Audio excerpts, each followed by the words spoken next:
Il était une fois un roi. À côté de son château, il y avait une grande forêt où le gibier vivait en abondance. Un jour, le roi a demandé à l'un de ses fidèles chasseurs d'aller abattre un chevreuil pour le repas du soir.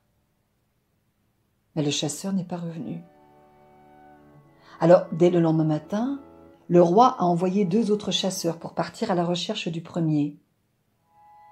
Mais ceux-là non plus ne sont pas revenus. Tiens, dit le roi, comme c'est étrange. Alors, de plus en plus inquiet, le 3e jour, il a convoqué tous ses chasseurs. Allez dans la forêt, fouillez-la dans tous les sens, et ne revenez pas tant que vous n'avez pas ramené vivants mes 3 autres chasseurs. Mais aucun n'est revenu, ni même aucun des chiens de la meute. À partir de ce jour, plus personne n'a osé se risquer à aller dans la forêt. Elle était devenue comme une menace. Les gens avaient peur. Et puis le temps est passé. Et sur cette forêt s'est abattu comme un immense silence, que rien ne venait troubler, sauf parfois le vol d'un aigle ou d'un vautour. Et puis le temps passait. Et un beau matin, c'est un jeune chasseur inconnu qui venait d'un royaume étranger qui est venu se présenter à la cour. Il a dit « Sire, laissez-moi aller dans la forêt et percer son mystère. » « Comment ?» a dit le roi. « Comment veux-tu que je réponde à cette demande? Ne sais-tu pas qu'aucun de mes chasseurs n'est revenu vivant? Tu penses que ça ira mieux pour toi ?»« Sire, dit le chasseur, laissez-moi partir. Je ne connais pas la peur. » Surpris, le roi l'a regardé comme s'il le voyait pour la première fois, et puis, devant cette présence si solide, d'un petit signe de tête, il a acquiescé. Alors, sans plus attendre, le chasseur a rapidement gagné la forêt, suivi de son chien fidèle. Et lorsqu'ils sont entrés dans la forêt, le chien s'est mis à courir. Il jappait, il faisait des bonds de tous côtés, il était joyeux. Et soudain, il a flairé une bête. Alors, il la suivait, à droite, à gauche, tout droit. Et puis, il courait lorsque il a été arrêté net dans sa course. Il y avait, au milieu du chemin, une sorte de marécage. L'animal a tourné autour. Il sentait comme un danger, Et tout à coup, un bras nu est sorti du marécage et a tiré le chien vers le fond. Le chasseur avait tout vu. Rapidement, il a quitté la forêt. Et il est revenu avec 3 solides gaillards, armés de seaux, de pelles et de cordes. « Là, » a dit le chasseur, « videz le marécage. » Alors les hommes ont travaillé d'arrache-pied pendant des heures et des heures, seau après seau. Ils ont vidé complètement le marécage. Et là, au fond, recroquevillé en chien de fusil, il y avait un homme, à moitié nu, une sorte de grand sauvage. Il avait des cheveux couleur feu qui lui recouvraient entièrement le visage. Il avait de grands ongles et sa peau était comme recouverte d'une croûte brunâtre, comme si la terre avait séché sur lui pendant des années, ce qui lui donnait une couleur rouille. Apeurés, les hommes se sont écartés, mais le chasseur, qui ne connaissait pas la peur, leur a dit « Liez-le, nous allons le ramener au château. » Quelle n'a pas été la surprise du roi lorsqu'il a vu revenir le chasseur, les gaillards et cet immense homme aux allures de sauvage.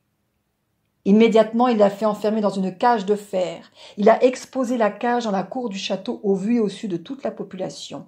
Il a confié la garde de la clé à la reine elle-même, interdisant quiconque d'ouvrir la porte sous peine de mort. À partir de ce jour, la vie a repris son cours et chacune a pu regagner la grande forêt. Il se trouvait que le roi avait un fils, un petit garçon âgé de 8 ans, vif comme l'éclair. Et ce matin-là, l'enfant était dans la cour du château et il jouait à son jeu préféré. Il lançait sa balle d'or qu'il rattrapait avec beaucoup d'habileté. Et il la lançait de plus en plus haut, il la rattrapait toujours, et il la lance. Et la balle a fini par atterrir dans la cage du grand sauvage. Embêté, intimidé, L'enfant s'est approché de la cage et, se sentant protégé par les barreaux, il a dit « Rends-moi ma balle. »« Ouvre-moi la porte. »« Ah non, je ne peux pas. C'est interdit par le roi mon père. Il a menacé de mort celui qui le ferait. » Et fout, il s'en est allé comme un petit oiseau. Mais le lendemain matin, taraudé par l'idée de retrouver sa balle, à nouveau, il s'est mis devant la porte de la cage et il a dit « Rends-moi ma balle. »« Ouvre-moi la porte. »« Mais je ne peux pas !» Et à nouveau, l'enfant s'est enfui. Mais cette nuit-là, il n'a pas trouvé le sommeil. Il était agité, il rêvait de sa balle. Et le lendemain, lorsqu'il est revenu devant la porte de la cage, il a dit que de toute façon, même s'il voulait ouvrir la porte, il ne le pouvait pas parce qu'il ne savait pas où était la clé. « Moi, je le sais, a dit le grand sauvage. Elle est sous l'oreiller de ta mère. Va vite la chercher. » Alors, le petit prince a commencé à se dandiner d'un pied sur l'autre. Il s'est tordu les doigts. Il a regardé à droite, à gauche. Il savait que son père aujourd'hui était à la chasse. Il ne voyait pas sa mère, ni les dames de compagnie. Il savait aussi que c'était interdit d'ouvrir cette porte. Mais il y avait là sa balle en or. Et puis soudain, il a oublié tous ses scrupules. Il a couru. Il a monté les escaliers 4 à 4. Il a ouvert la porte de la chambre de sa mère. Il a vu qu'elle n'était pas là. Il s'est dirigé vers le lit, il a soulevé l'oreiller. Il a vu la grande clé. Il l'a prise, il est redescendu les escaliers 4 à 4 et à nouveau il s'est trouvé devant la porte de la cage. Il a regardé sa balle et puis il a introduit la clé dans la serrure. Et il s'est mis à pousser la porte, mais elle était lourde et soudain elle s'est refermée violemment, lui pinçant le doigt. Alors il ne s'est pas découragé, il a poussé à nouveau et la porte s'est ouverte en grand. Le grand sauvage était recroquevillé dans un coin de la cage.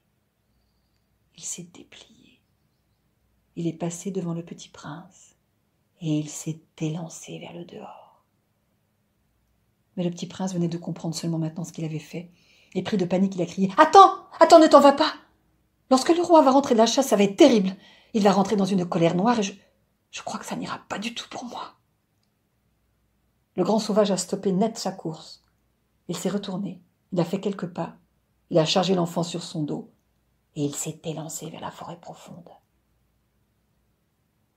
Lorsque le roi est rentré de la chasse et qu'il a vu la porte de la cage ouverte, il a immédiatement appelé la reine et lui a demandé des explications. Comment cela était-il possible? Mais la reine ne savait rien de cette histoire. Alors elle est montée dans sa chambre, elle a soulevé l'oreiller. Et là, elle a eu un terrible pressentiment. Alors elle a appelé le petit prince, doucement d'abord, comme pour se rassurer, et puis de plus en plus fort, et son cri a déchiré l'air. En bas, le roi tonnait, hurlait sur ses gens, entrait dans une grande colère. Alors on appelait le petit prince partout. Il n'était nulle part. Bientôt, il n'a pas été difficile de comprendre ce qui s'était passé.